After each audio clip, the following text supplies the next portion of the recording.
पानी पे लगा दी पाबंदी, खाजा से लिया पंगा।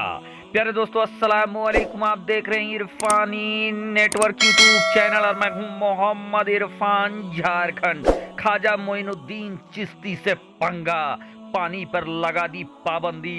फिर क्या हुआ दोस्तों, जानकर रोंगटे खड़े हो जाएंगे।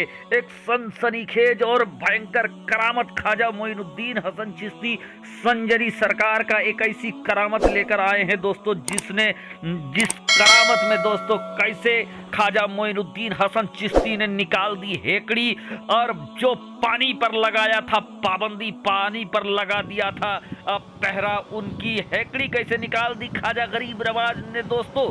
भक्तों के होश उड़ा देने वाली एक ऐसी सनसनीखेज करामत आज आपके सामने लेकर आए हैं, जिसको लोगों ने अपनी आंखों से देखा और देखकर हैरान हो गए। तो चलिए दोस्तों, खाजा गरीब नवाज के चाहने वालों के लिए एक नायाब करामत लेकर आ गए हैं। तो आपसे गुजारिश करेंगे, अगर अभी तक चैनल को सब्सक्राइब नहीं किया है तो जल्दी से चैनल को कर लीजिए सब्सक्राइब, बेल के बटन को कर दीजिए ऑन और ऑल नोटिफिकेशन के ऑप्शन को दबा ले, ताकि आने वाला हर वीडियो सबसे पहले आप तक पहुंच सके। जो झुकते थे बुतों के आगे, जो झुकते थे बुतों के आगे, रब के आगे झुका दिया। जो झुकते थे बुतों के आगे, रब के आगे झुका दिया।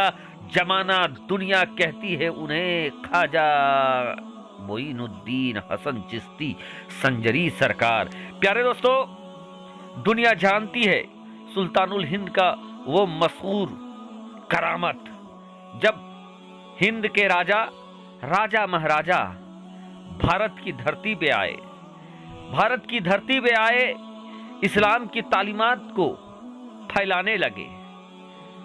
और इसी वक्त वो अजमेर मुअल्ला पहुंचे। उस वक्त अजमेर का बादशाह पृथ्वीराज चौहान था। पृथ्वीराज चौहान हुक्मरान था, उसी की हुक्मरानी चलती थी अजमेर मुअल्ला में। भारत के राजा खाजा महाराजा जब भारत पहुंच जाते हैं, अजमेर की धरती पे चले जाते हैं अपने चाहने वालों के साथ, और जाकर पेड़ के नीचे कयाम पजीर होते हैं, बैठ जाते हैं। लेकिन दोस्तों, बादशाह के सैनिक आते हैं, उनको वहां से उठाने लगते हैं कि उठो, ये बादशाह के ऊंटों की बैठने की जगह है। फिर क्या था दोस्तों, जब बादशाह के सैनिक जबरन खाजा को उठाने लगते हैं, हिंद के राजा को उठाने लगते हैं, तो खाजा को आ जाता है जलाल, हैदर के लाल को आ जाता है जलाल, फातिमा के दुलारे को आ जाता है जलाल।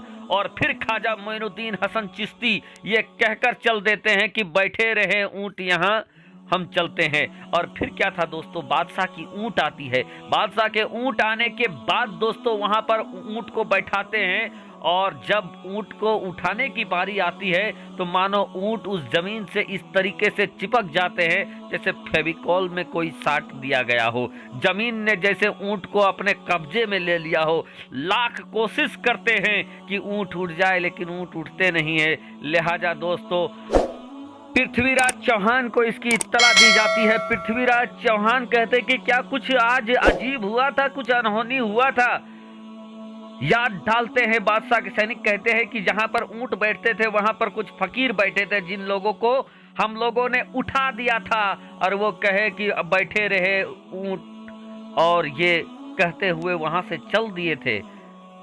खाजा की जब बात पृथ्वीराज के कानों पे जाती है, पृथ्वीराज चौहान कहता है कि जाओ उन फकीरों को ढूंढो और ढूंढ कर माफी तलाफी करो, तब जाकर तुम्हारे ऊंट उठेंगे। बहरकैफ दोस्तों, खाजा को ढूंढते हुए बादशाह के सैनिक पहुंचते हैं, उनसे माफी मांगते हैं, फिर ऊंट उठ जाती है। धीरे धीरे खाजा गरीब नवाज का प्रचार होने लगता है। अब खाजा गरीब नवाज पृथ्वीराज चौहान के आंखों में अटकने लगते हैं, खटकने लगते हैं। क्योंकि दोस्तों, जिस जगह पर ख्वाजा गरीब नवाज ने डेरा डाला था वो अना सागर के किनारे थे। वहीं से वजू बनाते थे, इबादत करते थे, वहीं रहते थे।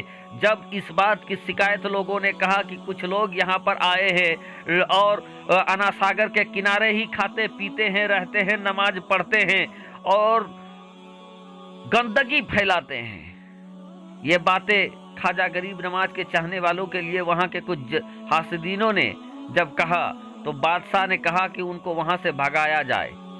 और अब दोस्तों डायरेक्टली शुरू हो जाता है ख्वाजा को भगाने की कोशिश, लेकिन ख्वाजा को भगा नहीं पाते हैं। लोग मशवरा देते हैं कि राजा वो लोग वजू बनाते हैं, खाते पीते हैं, तो पानी की तो जरूरत पड़ेगी ना। ऐसा करे, अगर वो फकीर वहां से भागते नहीं हैं तो फिर पानी पर ही आप पाबंदी लगा दो। फिर क्या था दोस्तों, वक्त का बादशाह पृथ्वीराज चौहान ख्वाजा को जब भगाने में नाकामयाब रहा तो उसने एक तिकड़म भिड़ाया और अना सागर में पाबंदी लगा दी। अना सागर में पाबंदी लगा दी कि ख्वाजा और ख्वाजा के चाहने वालों को कतरा भर पानी भी ना मिल सके, बंदी से लगा दी। अना सागर में बादशाह के सैनिक खड़े हो गए। ख्वाजा गरीब नवाज के चाहने वालों को पानी लेने से रोक दिया गया। फिर क्या था, जब हद हो गई तो फिर हैदर के दुलारे ने वो करामत दिखाया दोस्तों, जिसको सुनकर आज भी बड़े बड़े तुर्रम खान हैरत में आ जाते हैं।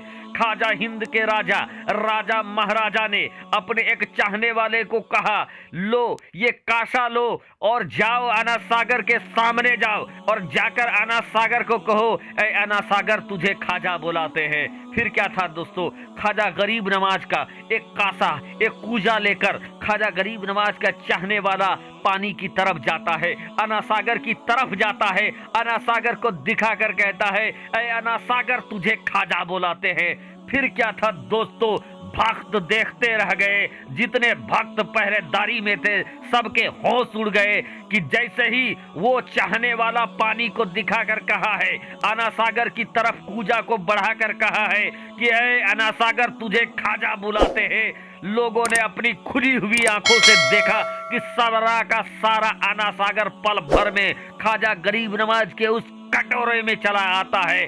और सिर्फ अना सागर ही कटोरे पे नहीं आता है दोस्तों, बल्कि तारीख मिलती है कि अजमेर मोहल्ला की धरती पे उस वक्त जितने भी कुआं थे, जितने भी तालाब थे, सब के सब पानी सूख गए। यहाँ तक कि स्तनधारी जो लोग थे दोस्तों, जो दूध देने वाले जो जानवर थे, उनके थनों से दूध तक सूख गई दोस्तों। इस तरीके का हाहाकार मच गया। लास्ट में लोग गिड़गिड़ाने लगे, ख्वाजा को रहम आ जाता है और फिर पानी को रिलीज कर, फिर ख्वाजा के हुक्म से अना सागर लबालब हो जाता है, अना सागर चल जाता है। तो दोस्तों, अल्लाह वालों से पंगा लेने वालों का हाल बुरा हुआ है, चाहे अदना है या बादशाह। जिसने अल्लाह वालों से पंगा लिया है वो जलील हुआ है।